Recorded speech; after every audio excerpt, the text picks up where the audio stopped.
Good morning, students.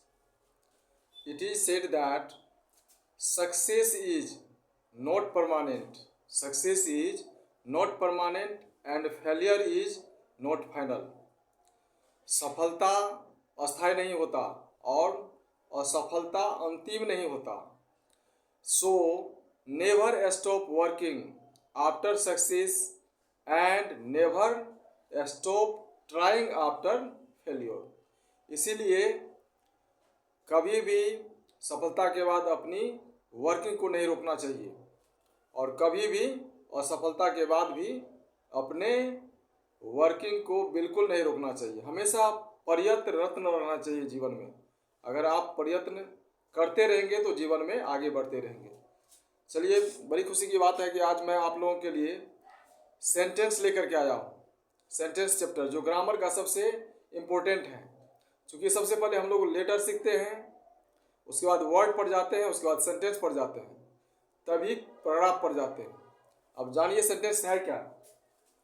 This sentence, इसको हिंदी में वाक्य कहा जाता है. डिफिनेशन इसका हो जाएगा, परिभाषा, a combination of words that makes a complete sense. Combination of words, sentence है क्या? कॉम्बिनेशन ऑफ वर्ड्स का कॉम्बिनेशन है जो पूर्ण अर्थ प्रकट करता है. Combination of words that makes a complete sense is called sentence. ऐसे शब्दों का समूह जो पूर्ण अर्थ प्रकट करता हो तो उसे वाक्य कहा जाता है. शब्दों का ऐसा समूह होना चाहिए जो अर्थ स्पष्ट करे. अगर अर्थ स्पष्ट नहीं हो रहा है तो वो सेंटेंस बिल्कुल नहीं कहा जाएगा. जैसे एग्जाम्पल से अभी समझते हैं. यहाँ एग्जाम्पल है, Ashok was a great king. Ashok was a great king. Ashok एक महान राजा था. अशोक एक महान राजा था, इसका अर्थ आ रहा है. अगर इसी सेंटेंस को हम लोग ऐसे लिखें, king was great a Ashok, तो ये निश्चित रूप से गलत है, क्योंकि इसका अर्थ आ ही नहीं रहा है, इसका अर्थ स्पष्ट नहीं हो रहा है. इसीलिए कहा गया है कि वर्डों का कॉम्बिनेशन होना चाहिए. शब्द को इस तरह से हम लोग सजाएंगे कि उसका पूर्ण अर्थ प्रकट हो जाए, तभी वो सेंटेंस कहलाएगा, अन्यथा वो सेंटेंस नहीं कहलाएगा. चलिए नेक्स्ट एग्जांपल लेते हैं. ये नंबर ए हो गया. Number B, we are going to college. We are going to college. अब देखिए, इसमें वर्ड को हम लोग सजाए हैं एक सिस्टमेटिक ढंग से. अगर इसी को ऐसे बोलेंगे, going are to college we, तो गलत हो जाएगा, अर्थ आएगा ही नहीं. We are going to college, पहले सब्जेक्ट आ गया, उसके बाद हेल्पिंग वर्ब है, उसके बाद मेन वर्ब है, उसके बाद प्रीपोजिशन, उसके बाद अदर वर्ड ऑब्जेक्ट है. We are going to college, हम लोग कॉलेज जा रहे हैं. नेक्स्ट एग्जाम्पल लेते हैं. Example number C, the teacher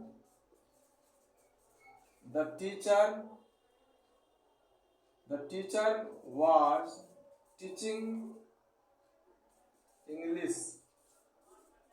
The teacher was teaching English. The teacher was teaching English.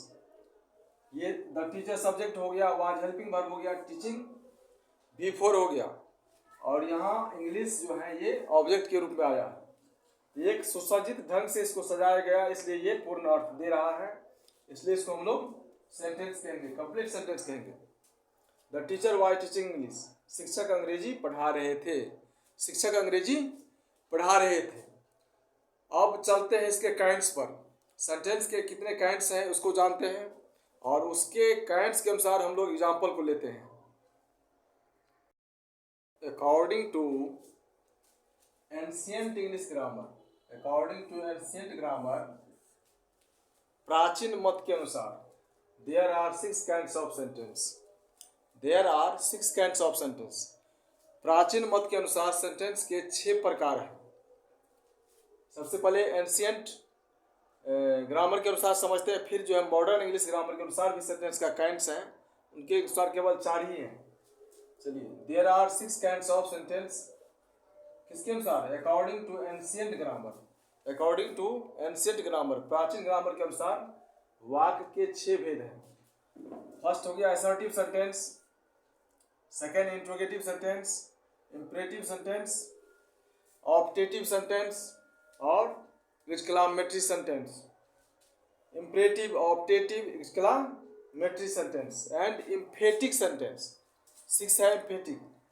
पहले इसको समझिए, assertive sentence क्या है। assertive sentence को हिंदी में कहा जाता है सकारात्मक वाक्य। assertive sentence हो गया सकारात्मक वाक्य, साधारण वाक्य कह सकते हैं, साधारण वाक्य। assertive का दो पार्ट है, affirmative और negative। assertive का दो पार्ट है, affirmative और negative। अगर एग्जाम्पल लेते हैं, as I am reading, I am reading, ये असर्टिव सेंटेंस हो गया। अगर इसी का एग्जाम्पल और ले लेंगे निगेटिव के रूप में, असर्टिव का चूंकि दो पार्ट है ना, एफर्मेटिव और निगेटिव। आई एम रीडिंग, इसी को निगेटिव में लाएंगे तो I am not reading, I am not reading. I am reading मैं पढ़ रहा हूँ, आई एम नॉट रीडिंग मैं नहीं पढ़ रहा हूँ। ये असर्टिव का पार्ट हो गया। उसके बाद है interrogative sentence.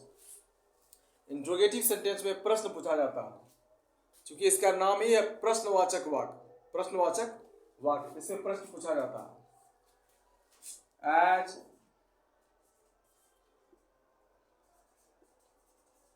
What is your name, last में क्वेश्चन मार्क देना है इसमें, व्हाट इज योर नेम, ये सेंटेंस हो गया। Number B, where do you live, where do you live,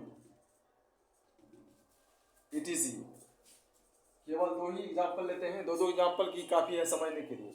assertive sentence का दो पार्ट हो गया, अफर्मेटिव और निगेटिव। अफर्मेटिव हो गया जिसमें नोट नहीं लगा है, निगेटिव बनाने के लिए हम लोगों को क्या करना पड़ता है, नोट लगाना पड़ता है। अब है इंपरेटिव सेंटेंस, आज्ञा सूचक वाक्य। इंपरेटिव सेंटेंस हो गया आज्ञा सूचक वाक्य। इसका एग्जाम्पल क्या हो जाएगा, आज्ञा सूचक, आप आदेश दे रहे हैं, ई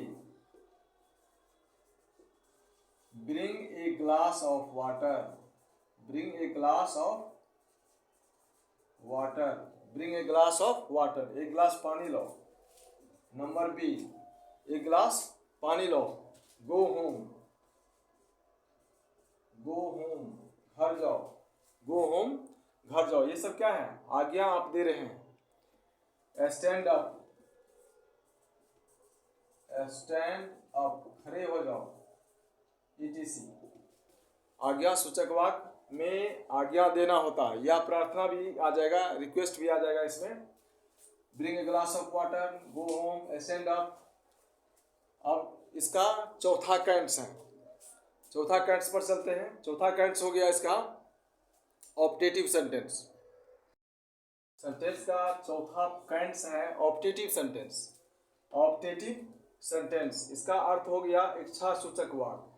हिंदी में क्या कहेंगे, इच्छा सूचक वाक्य। ऑप्टेटिव सेंटेंस, इच्छा सूचक वाक्य। 6 कैंट्स हैं according to ancient English grammar. First assertive, second interrogative, third imperative, fourth optative, 6 है एक्सक्लामेटरी और 5 एक्सक्लामेटरी और 6 है एम्फेटिक सेंटेंस। ये 6 प्रकार होते हैं सेंटेंस का। चलिए चौथा सेंटेंस, चौथा कैंट्स को समझिए। ऑप्टेटिव सेंटेंस, इच्छा सूचक वाक्य। इच्छा सूचक वाक्य, इसमें इच्छा प्रकट किया जाता है, जैसे God bless you, God bless you. इसका तात्पर्य क्या हुआ, ईश्वर आपको धन्यवाद करें या ईश्वर आपको आशीर्वाद दें। May you live long, may you live long, आप दीर्घायु हो, आप दीर्घायु हो। नेक्स्ट है नंबर 5 में 5वां कैंट्स है सेंटेंस का एक्सक्लामेटरी सेंटेंस। एक्सक्लामेटरी सेंटेंस को इंग्लिश में हिंदी में कहा जाता है विस्मयादि बोधक वाक्य। विस्मयादि बोधक वाक्य, चूंकि इसमें एक्सक्लामेशन साइन लास्ट में देना होता है। विस्मयादि बोधक वाक्य।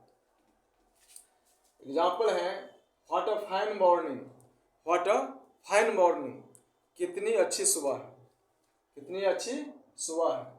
वेल डन, शाबाश, वेल डन, शाबाश। अब लास्ट काइंड्स हैं सेंटेंस का इम्फेटिक सेंटेंसेस। इम्फेटिक सेंटेंस जोरदार वाक्य कह सकते हैं, क्योंकि इसमें जो भी सेंटेंस होते हैं उसमें जोड़ दे करके बोला जाता है। इम्फेसिस मतलब क्या, जोड़ दे करके बोलना होता है। आई डू प्ले, मैं ही तो खेलता हूँ। आई डू प्ले, मैं ही तो खेलता हूँ, उसका क्या सेंस हो जाएगा, मैं ही तो खेलता हूँ। I did, he did help me, वही तो मुझे मदद की या किया, वही तो मुझे मदद किया, वही तो मुझे मदद किया। चूंकि तो आ गया हिंदी के वाक्यों में, इससे इम्फेसिस का बोध हो रहा है, इसलिए इसको इम्फेटिकल सेंटेंस कहा जाता है। ये 6 प्रकार हैं। फिर मिलते हैं नेक्स्ट वीडियो में, और इसी सेंटेंस का ही सेकेंड पार्ट में मैं लेकर के आऊँगा according to modern English grammar there are 4 kinds of sentence. उस चारों काइंड्स को मैं बतलाऊंगा इसके नेक्स्ट पार्ट में। सेंटेंस का ये फर्स्ट पार्ट वीडियो है, और सेकेंड पार्ट में मैं मॉडर्न इंग्लिश ग्रामर के अनुसार जो सेंटेंस का काइंड्स होता है 4, उसे मैं बतलाऊंगा। Thank you very much.